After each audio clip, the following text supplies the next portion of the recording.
রাধা অষ্টমীর ব্রত কথা। ভাই ও বোনেরা, আজ আমরা আলোচনা করব এক পবিত্র ব্রতের কাহিনী, রাধা অষ্টমী ব্রত। ভাদ্র মাসের শুক্লপক্ষের অষ্টমীর তিথিতে এই ব্রত পালিত হয়। এই দিনেই বৃন্দাবনের আদি শক্তি প্রেমময়ী দেবী রাধার আবির্ভাব হয়েছিল। রাধা শুধু কৃষ্ণপ্রিয়া নন, তিনি ভক্তির জীবন্ত প্রতীক। ব্রতের মাহাত্ম্য। শাস্ত্রে বলা হয়েছে, শ্রীকৃষ্ণ ভক্তি ছাড়া অধরা, আর সেই ভক্তির মূর্তরূপ রাধা। যেমন সূর্য আর আলোকে আলাদা করা যায় না, তেমন কৃষ্ণ আর রাধাকেও আলাদা করা যায় না। রাধার ভজন করলে কৃষ্ণ নিজে প্রসন্ন হন। এই কারণে এই অষ্টমী ব্রতের বিশেষ মাহাত্ম্য আছে। কুমারী কন্যারা এই ব্রত করলে সুন্দর স্বামী লাভ করে, আর বিবাহিতা নারীরা পায় দাম্পত্য সুখ ও পরিবারের সমৃদ্ধি। রাধার মাহাত্ম্য। 1. রাধা ভক্তির প্রতীক। রাধা ভক্তির সর্বোচ্চ প্রতীক। তার প্রেম শ্রীকৃষ্ণের প্রতি সম্পূর্ণ নিঃস্বার্থ, নির্ভেজাল ও অকৃত্রিম। তিনি নিজের সুখ দুঃখের কথা ভাবেন না, তিনি শুধু কৃষ্ণ সুখের জন্য বাঁচেন। এটাই ভক্তির সার। ভক্তি আন্দোলনের আদি গুরুগণ বলেছেন, কৃষ্ণকে পেতে হলে রাধার নাম নিতে হয়। অর্থাৎ রাধা হচ্ছেন সেই সেতু, যার মাধ্যমে ভক্ত শ্রীকৃষ্ণকে লাভ করে। 2. রাধা শক্তিরূপা। শ্রীমদ্ভাগবত মহাপুরাণে বলা হয়েছে, কৃষ্ণ যদি পুরুষোত্তম হন, তবে রাধা তার লাদিনী শক্তি। অর্থাৎ আনন্দ, প্রেম ও ভক্তির যে শক্তি, তারই মূর্তরূপ রাধা। কৃষ্ণ স্বয়ং বলেছেন, রাধা আমার প্রাণের প্রাণ। আমি যদি সুর হই, তবে রাধা সেই সুরের মাধুর্য, আমি যদি সমুদ্র হই, তবে রাধা সেই সমুদ্রের ঢেউ। তাই রাধাকে ছাড়া কৃষ্ণ অসম্পূর্ণ। 3. রাধার নাম মহিমা। শাস্ত্রে আছে, রাধা নাম জপন্মাত্রাৎ কৃষ্ণতুষ্ট ভবেৎ ধ্রুবম। অর্থাৎ রাধার নাম উচ্চারণ করলেই কৃষ্ণ প্রসন্ন হন। এজন্যই বৃন্দাবনের গলি গলিতে আজও প্রতিধ্বনিত হয়, রাধে রাধে। ভক্তরা বিশ্বাস করেন, রাধার নাম জপ মানুষকে মুক্তি দেয়, সংসার দুঃখ দূর করে এবং হৃদয়কে করে নির্মল। 4. প্রেমের আদর্শ রূপ। রাধার প্রেম কেবল রোমান্টিক সম্পর্ক নয়, এটি আত্মার সঙ্গে পরমাত্মার মিলনের প্রতীক। তিনি প্রেমিকাও, আবার ভক্তও। তার প্রেমে আছে ত্যাগ, ব্যথা, অভিমান, আবার অনন্ত মাধুর্য। এই প্রেমই মানুষকে শেখায়, সত্যিকার প্রেম মানে নিঃস্বার্থ আত্মসমর্পণ। 5. নারীত্বের মর্যাদা। রাধা নারীত্বের এক মহান প্রতীক।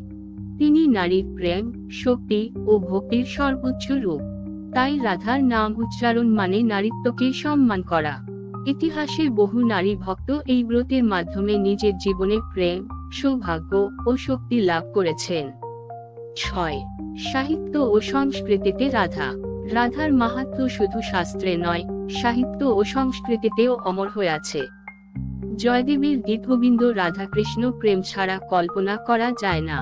বৈষ্ণব পদাবলিতে রাধার বিরহ, মিলন, অভিমান ও প্রেমের অসংখ্য চিত্র অঙ্কিত হয়েছে।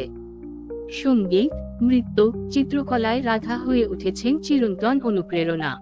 রাধা অষ্টমী ব্রতের উৎপত্তি কাহিনী। 1. বৃন্দাবনের প্রশ্ন।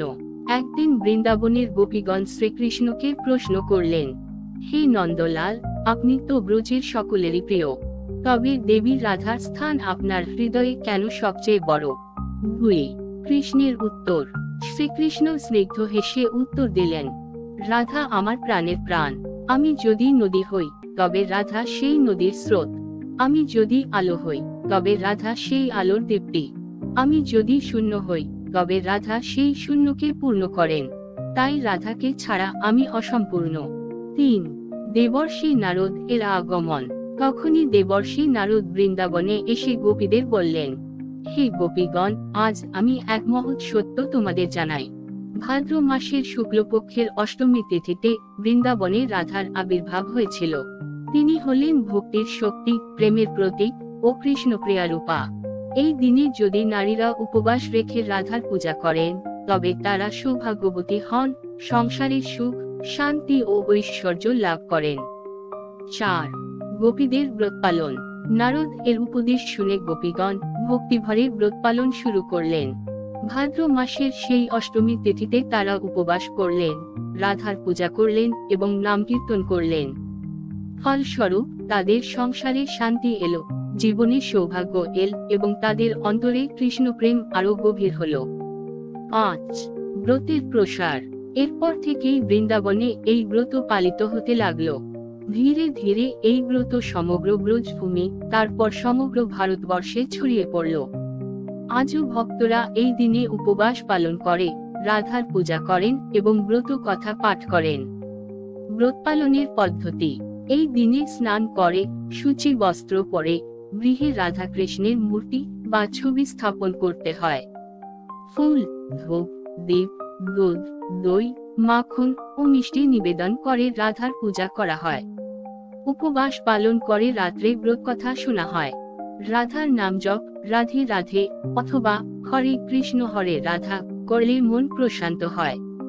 ব্রতের ফলাফল: যে নারী এই ব্রত করেন, কুমারী হলে সুন্দর স্বামী লাভ করেন, বিবাহিতা হলে দাম্পত্য জীবনে প্রেম ও স্থায়িত্ব আসে, সংসারে শান্তি, ঐশ্বর্য ও সমৃদ্ধি আসে।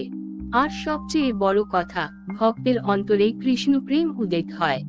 ভাই ও বোনেরা, রাধা অষ্টমী শুধু একটি ব্রত নয়, এটি ভক্তির উৎসব।